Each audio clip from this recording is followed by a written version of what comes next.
आजच्या या पत्रकार परिषदेला सन्माननीय येत्या ते भीमपुत्र टेक्सटाईल दादा करतील।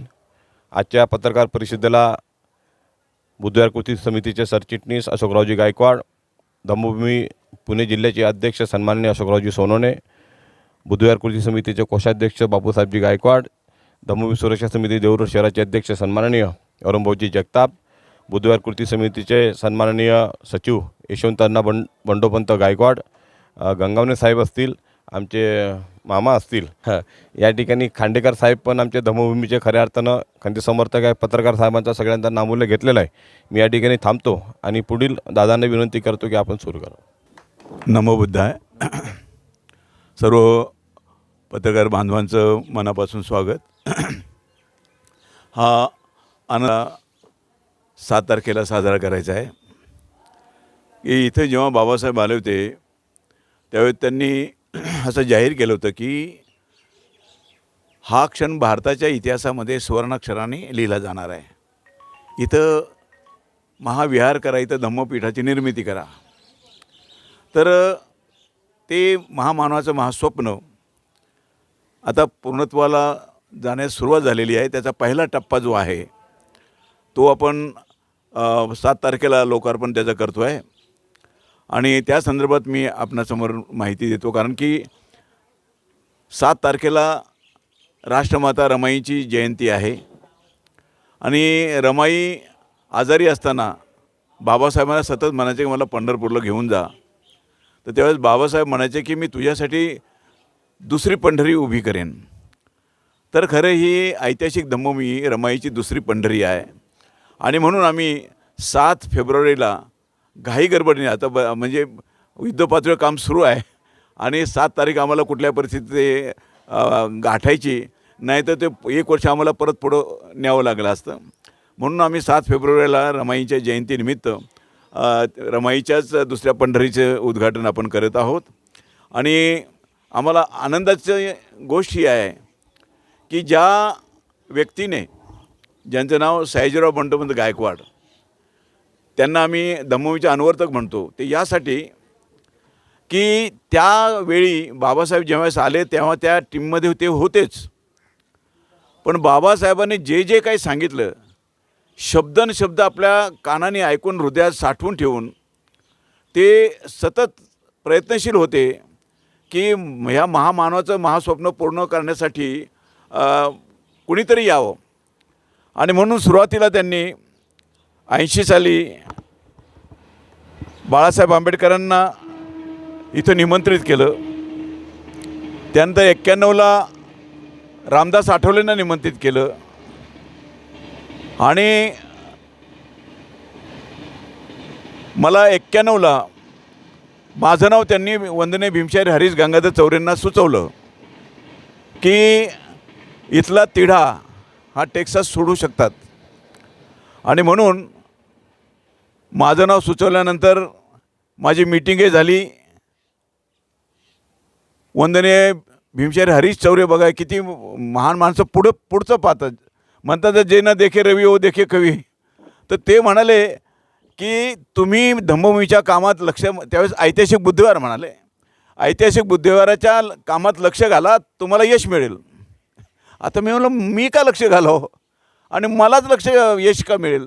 मला काय उत्तरं मिळालं नाही। मी फक्त जय भीम केलं, जेवण केलं आणि निघून गेलो। दुसऱ्या दिवशी वंदनीय सयाजीराव बंडोपंत गायकवाडांनी मला बाबासाहेबांचं 25 डिसेंबर 1954चं भाषण वाचायला दिलं आणि त्यावेळेस मी म्हणालो आपण काय मूर्खपणा केला। इतके तळमळीने सांगत होते भीमशाहीर आणि आपण त्याच्याकडे लक्षच दिलं नाही। आणि ते वाचल्यानंतर मी मात्र हे काम करायचं ठरवलं आणि त्या लोकांचं महात्म्य यातच आहे की त्यांनी मला निवडलं। आता वंदनीय सयाजीराव बंडोपंत गायकवाड म्हणतात मी टेक्सासनं भयंकर अडचणीत टाकलं, पण मला असं वाटतं की त्यांनी माझ्या आयुष्याचं सोनं केलं।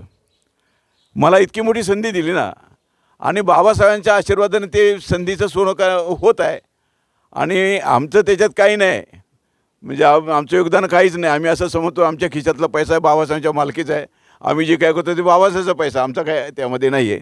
पण आता ते बाबासाहेबांच्या आशीर्वादाने हे सगळं उभं राहत आहे आणि म्हणून उद्घाटनासाठी आम्ही 2 व्यक्ती निवडलेले आहेत। याचे एक तर वंदनीय सयाजीराव बंडोपंत गायकवाड अनुवर्तक ऐतिहासिक दमोमी देवरोड आणि दुसरे आहेत माननीय डी पाटील, जे CMD आहेत, आराध्य ग्रुपचे CMD आहेत. ते खरं म्हटलं तर मराठा माणूस, पण बाबासाहेबांच्या वतीनं बुद्धाबद्दल आतोनात त्यांच्या मनात श्रद्धा आणि आमचं सूत जुळलं. जेव्हा कधी अडचणी असतात तेव्हा ते आमच्या पाठीशी असतात आणि म्हणून या दोन महान व्यक्तींच्या हस्तेच उद्घाटन होणं संयुक्त होईल म्हणून मी ही नावं सुचवली आणि राष्ट्रप्रधान मंडळाने ती मान्य केली. प्रमुख पाहुणे म्हणून डॉक्टर वैजयंती टेक्सास गायकवाड, म्हणजे माझ्या पाठीशी ते असल्यामुळे मी म्हणजे पेन्शनर माणूस, पण मला सांभाळणारी जी आहे म्हणजे प्रत्येक कामात उभी राहणारी जी आहे ते डॉक्टर वैजयंती गायकवाड असल्यामुळे त्या आहेत. आणि दुसऱ्या म्हणजे ज्योत्स्नाताई दिगंबर पाटील, ज्या डी पाटलांच्या मिसेस आहेत, त्या देखील सतत आपल्या पाठीशाचा म्हणजे विचारणा करत असतात. तर कार्यक्रमाचे अध्यक्ष नेहमीप्रमाणे मला ठेवलेलं आहे.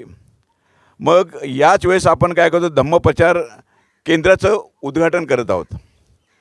तर बाबासाहेब असे म्हणायचे की 15 ते 20 वर्षाच्या मुलांना आपण धम्माबद्दल प्रशिक्षण द्यायचं आणि त्यातूनच प्रचारक घडवायचे. आणि म्हणून ते बरेच दिवस आम्ही वाट पाहत होतो की धम्मप्रचार केंद्र सुरू करावं. ते आता 7 तारखेपासून सुरू होते. त्याचं उद्घाटन बौद्ध नेते माननीय प्रबुद्ध रत्न प्रबुद्ध साठे हे करणार आहेत. आणि प्रमुख पाहुणे म्हणून OBC बौद्ध नेते संदीप हनुमंत उपरे, तसेच दुसरे OBC बौद्ध नेते माननीय राजाराम पाटील हे असणार आहेत. त्याचबरोबर पाली संशोधन प्रशिक्षण केंद्र याचं लोकार्पण होत आहे. ते माननीय अनिता विकास सूर्यवंशी यांच्या वडिलांनी बाबासाहेबांना मिलिंद महाविद्यालय बनवण्यासाठी जागा दिली होती. त्यांच्या या कन्या आहेत आणि सोबत त्यांचे मिस्टर आहेत विकास सूर्यवंशी. या दोघांच्या हस्ते ते पाली संशोधन केंद्राचं उद्घाटन होणार आहे. त्यावेळेस प्रमुख पाहुणे म्हणून सुलोचना वसंत भोसले आणि कृष्णा प्रसाद CEO आराध्य ग्रुप पुणे हे असणार आहेत.